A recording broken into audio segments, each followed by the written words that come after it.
대한민국 국군은 육군, 해군, 공군이 있습니다. 모르셨죠? 그리고 이 육군에는 9개의 전투병과가 있고요. 그리고 정훈이나 헌병 같은 비전투병과로 이렇게 나뉘어집니다. 전투병과의 대부분은 눈앞에 보이는 적들을 이렇게 경멸하는 것을 훈련하고 연습하는데요. 유일하게 눈에 보이지 않는 적들을 경멸하고 무너뜨리는 것을 준비하는 최고의 병과가 있습니다. 그 병과가 어딘지 아십니까? 모르시죠? 제가 알려드리려고 그래요. 포병입니다. 포병. 포병은 육군에서 가장 최고의 병과입니다. 왜냐하면요, 제가 포병 출신이거든요. 포병이 포 하나를 쏘기 위해서 어떤 노력들을 하냐면, 먼저 기상반에서 그 층별로, 기상의 층별로의 바람의 온도나 풍향이나 풍속들을 매 시간마다 정기적으로 봤습니다.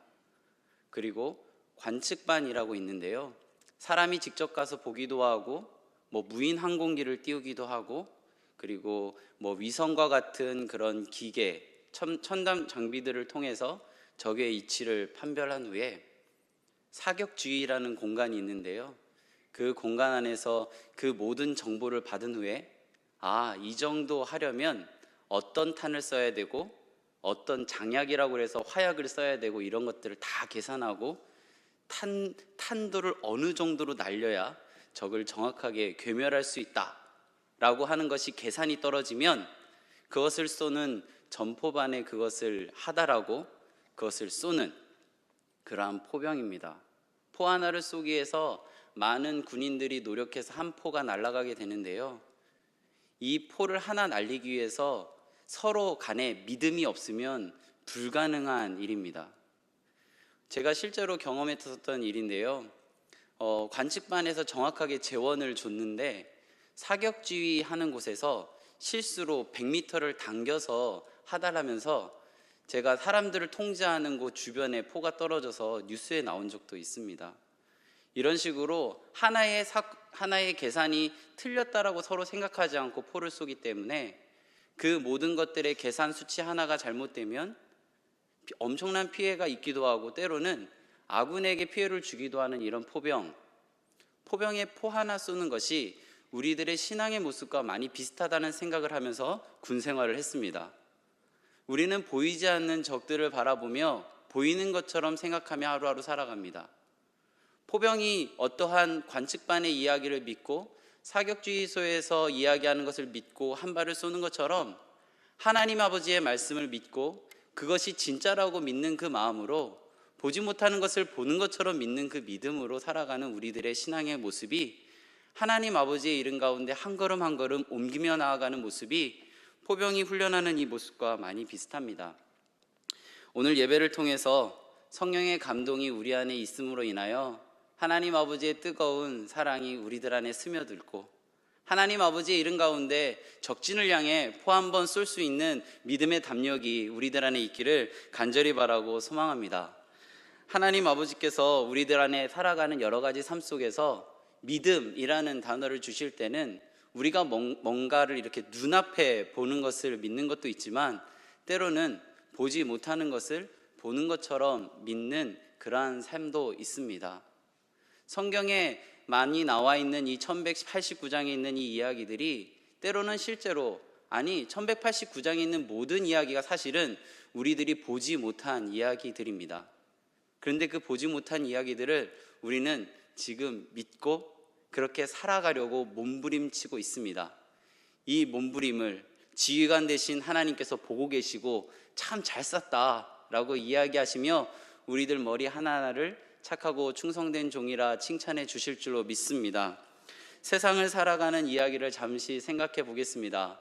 세상을 살아가는 이야기를 잠시 보면 부동산보다, 그리고 현금보다 가치 있는 것이 하나가 있습니다. 그것은 무엇이냐면 평판입니다.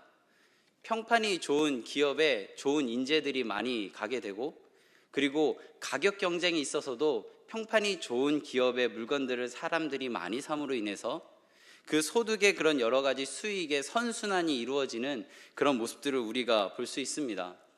제가 초등학교 때 그렇게 일본에 가신 분들이 전기밥솥을 사고 오셨습니다. 전기밥솥 일본 거는 절대 고장나지 않는다는 그런 평판이 돌면서 작은 일회용부터 대형 밥솥까지 그렇게들 사 오셨습니다.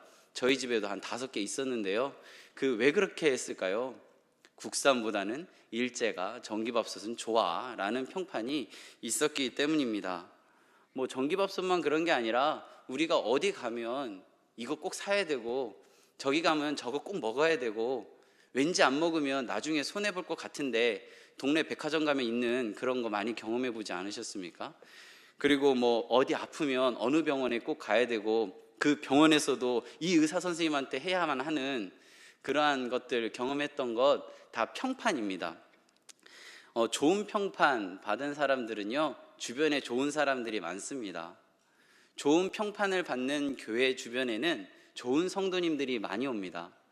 그리고 마음이 통하는 사람들도 만나기가 쉽고요, 좋은 평판 받는 사람들은 뭐 승진도 잘 합니다.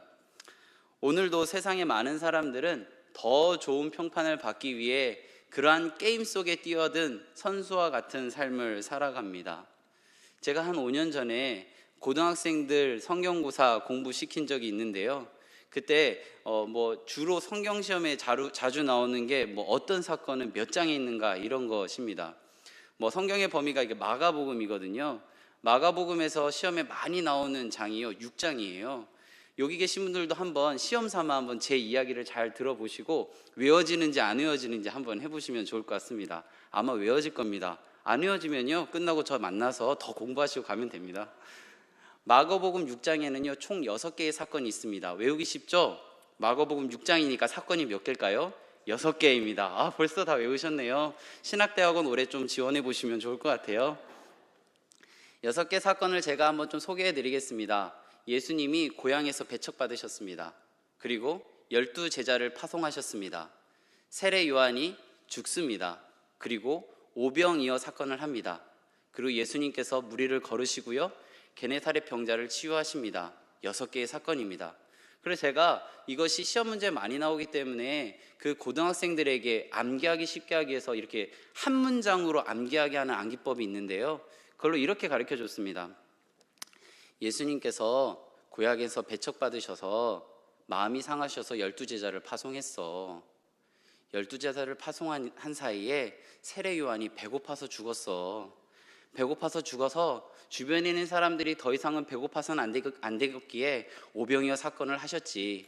예수님이 많이 먹어서 물리를 뛰어다니는 그런 운동을 하셨는데 배고파서 배탈 난 사람들이 게네사렛에 집중되어 있어서 그것을 치료했어. 외워지지 않으세요? 고향에서 배척받으니까 12제자를 파송하고 파송한 사이에 누가 죽었다고요? 세례 요한이 죽었습니다. 세례 요한이 왜 죽었다고요? 배고파서 죽었습니다. 배고파서 죽었기 때문에 무엇을 했다고요? 오병이어를 했습니다. 오병이어를 하니까 예수님 운동하셔야 되잖아요. 어디를 뛰어다니셨다고요? 무리를 뛰어다니셨습니다. 무리를 뛰어다닐 때 같이 많이 먹은 사람들이 배탈 나서 어느 지역에? 게네사렛 지역에서 병자를 치유하셨습니다. 제가 이런 것들을 이렇게 알려줬습니다. 그날 밤에 그 공부한 것을 그 친구가 어머니한테 얘기한 것 같아요. 그래서 어머니가 저에게 연락 와서 이렇게 얘기합니다. 그땐 제가 전도사였거든요. 전도사님, 정말 세례 요한이 배고파서 죽었냐고. 아닌 것 같은데 우리 누구가 전도사님이 말한 건 틀림없다고. 전도사님은 성경을 너무 잘 아시기 때문에 우리가 모르는 것까지 가르쳐 주시는 분이라고 이렇게 이야기하면서 전화하면서 웃으면서 이렇게 넘어갔던 일이 있었습니다. 그런데요, 저는 그 전화를 끊은 다음에 잠시 생각에 잠겼습니다. 우리 중학생들이, 우리 고등학생들이 저를 그렇게 보고 있구나. 말 한마디 한마디를 제가 조심해야겠구나, 이런 생각을 했습니다. 무언가 평판을 받는다라는 것은 그것에 따른 평가가 이어지게 됩니다. 오늘 본문은 우리가 반드시 받아야 될 평판에 대한 이야기들이 나오는데요, 그 평판이 오늘 이 자리에 새겨지고 그렇게 살아가는 우리가 되어가기를 간절히 바라고 소망합니다. 우리 33절부터 그런 이야기들이 나오기 시작합니다. 믿음의 사람들이 남겨진 발자취들을, 특히 구역에 있는 발자취들을 요약하며 전하기 시작하는데요. 33절과 34절은 구약에 기록된 믿음의 선진들의 담대한 모습들이 담겨 있습니다. 눈으로 따라가면서 한번 읽어보시기 바랍니다. 사사들이, 그리고 다윗이 믿음으로 나라를 이기기도 하며, 다니엘이 사자굴에, 그리고 다니엘의 세 친구가 풀무불을 이겨내기도 합니다. 그리고 엘리야는 아합과 이세벨의 칼날을 피하기도 하고, 삼손은 여인의 유혹을 빠져 무력하기도 되지만 믿음으로 힘을 다시 얻어 블레셋 사람들의 진을 물리치는 그러한 것을 33절과 34절은 기록하고 있는 것입니다. 33절과 34절은 삶의 흔적의 결과만을 놓고 봐도 우리는 그 모습을 따라하고 싶고, 나에게도 이런 일이 있으면 좀 좋겠다 라고 생각되어지는 그런 부분들, 나는 조금 부족한데 내 아들은 이랬으면 좋겠다, 내 딸은 이랬으면 좋겠다, 내 후손 중에 이랬으면 좋겠다 하고 하는 좀 위대한 일들이 33절과 34절에 담겨져 있습니다. 그런데 35절부터는 삶의 흔적의 무게감이 너무나도 무거워서 나에게는 이런 일이 좀 안 이루어졌으면 좋겠다라고 생각되어지는 그러한 이야기들이 하나하나 소개되어지게 됩니다. 우리 11장 35절을 함께 읽어보도록 하겠습니다. 여자들은 자기의 죽은 자들을 부활로 받아들이기도 하며, 또 어떤 이들은 더 좋은 부활을 얻고자 하여 심한 고문을 받되 구차히 풀려나기를 원하지 아니하였으며, 어떤 상황에서도 믿음을 지켜가는 존재가 될 수 있었던 것은 35절에 나와 있는 단어 때문입니다. 믿음의 사람은 더 좋은 부활을 향하고 있기 때문입니다. 더 좋은 이라는 표현은 질적인 표현입니다. 지금 내가 느끼는 그런 것과는 차원이 다른 더 좋은 부활이 내 앞에 있기에 지금 내 눈앞에 있는 것은 나에게 큰 의미가 없다라는 믿음의 고백이 오늘 이 본문 안에 있습니다. 믿음의 사람들의 모습을 보면 담대하다라는 단어를 쓸 수 있습니다. 담대하다라는 단어를 국어사전에서 찾아봤습니다. 담대하다라는 말의 뜻이 겁이 없고 배짱이 두둑하다라는 뜻입니다.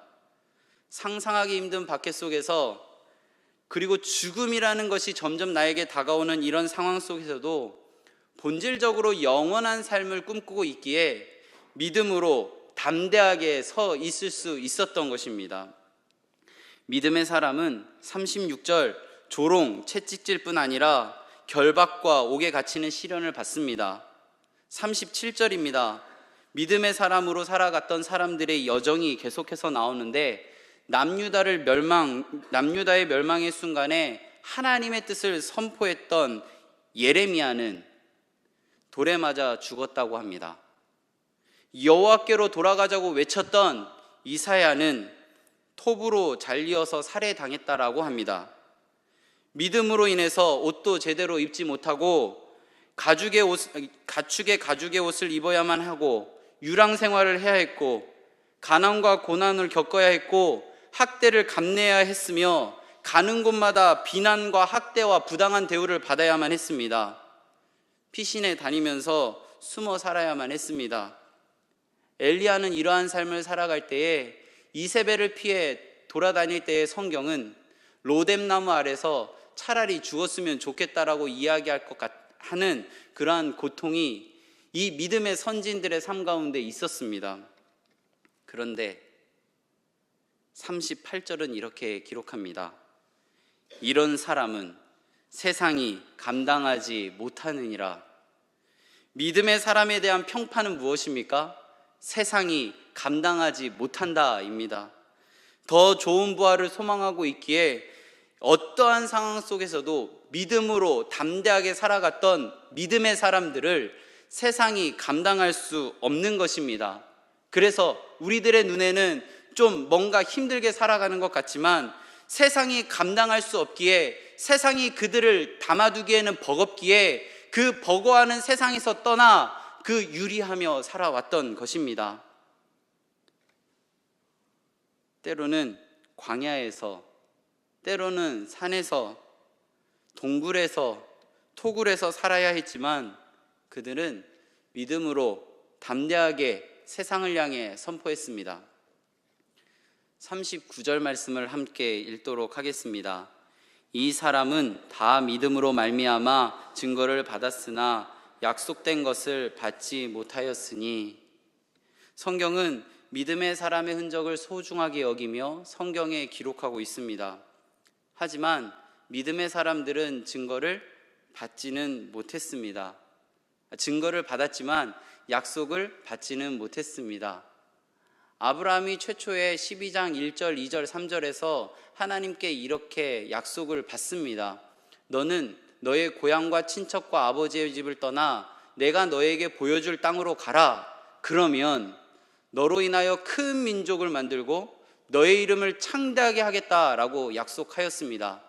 그런데 아브라함의 생전의 모습을 우리가 반추해 보면 아브라함의 눈앞에 보였던 자신의 후손은 이스마엘과 이삭 단 2명이었습니다. 큰 민족이라는 약속과는 조금 거리가 먼 삶을 살았고, 이름을 창대하게 하겠다라는 그런 이야기들을 보면 이 아브라함은 자신의 아내를 누이라고 속이며 애굽 왕에게 줬던 창대함이라는 단어와는 거리가 먼 삶을 살았습니다. 아브라함만 그랬을까요? 믿음의 사람 이사야 66장에 보면 이렇게 선포합니다. 모든 혈육이 여호와 앞에 나와 예배할 것이다. 이 모습을 이사야는 생전에 보지 못하고 하나님의 품으로 갑니다. 민수기 23장 19절입니다. 하나님은 사람이 아니시니 거짓말을 하지 않으시고 인생이 아니시니 후회가 없으시도다. 그 하신 말씀을 어찌 후회하지 않으시랴, 실행하지 않으시랴. 하나님은 사람이 아니시니 거짓말을 하지 않으시고 인생이 아니시니 말씀하신 것을 반드시 이루십니다. 하나님은 성경 66권 1189장에 선포하신 모든 이야기들을 하나님의 때와 방법으로 이루실 줄로 믿습니다. 우리 40절 말씀을 함께 읽겠습니다. 이는 하나님이 우리를 위하여 더 좋은 것을 예비하셨은즉 우리가 아니면 그들로 온전함을 이루지 못하게 하려 하심이라. 우리를 통하여, 지금 예배 자리에 있는 우리를 통하여 하나님께서 이루실 것임을 성경은 기록하고 있는 것입니다.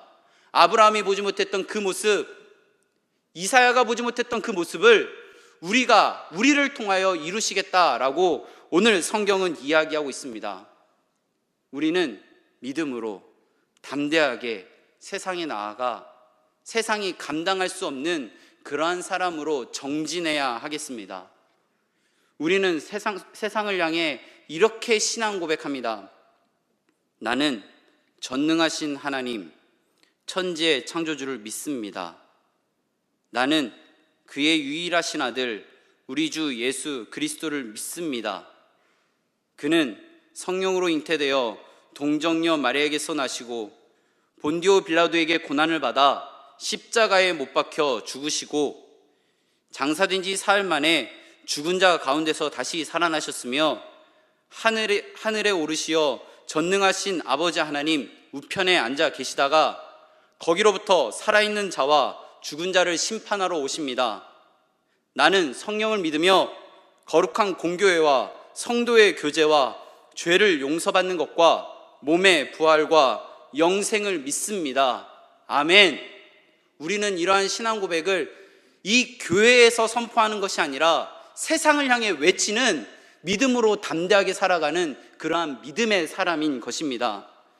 히브리서 11장에 있는 이 믿음의 선진들을 우리는 기억하며 믿음의 사람 누구는 이러한 어려움 속에서도 그 믿음을 지켰구나 라고 우리는 기억하고 있습니다.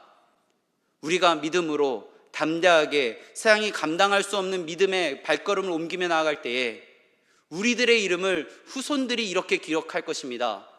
믿음의 사람 누구는 믿음으로 이러한 상황이 있었음에도 불구하고 그 믿음을 지키며 하나님 앞에 담대히 살아갔다, 이렇게 말입니다.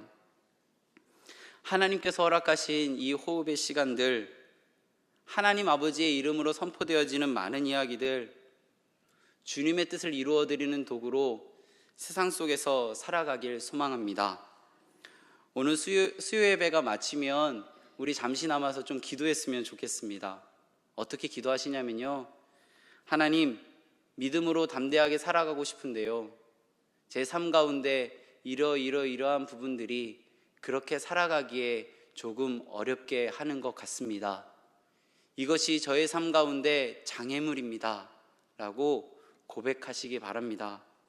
고백하고 믿음의 사람으로 담대하게 살아갈 수 있도록 힘과 용기를 주시기를 소망하며 기도하시기 바랍니다.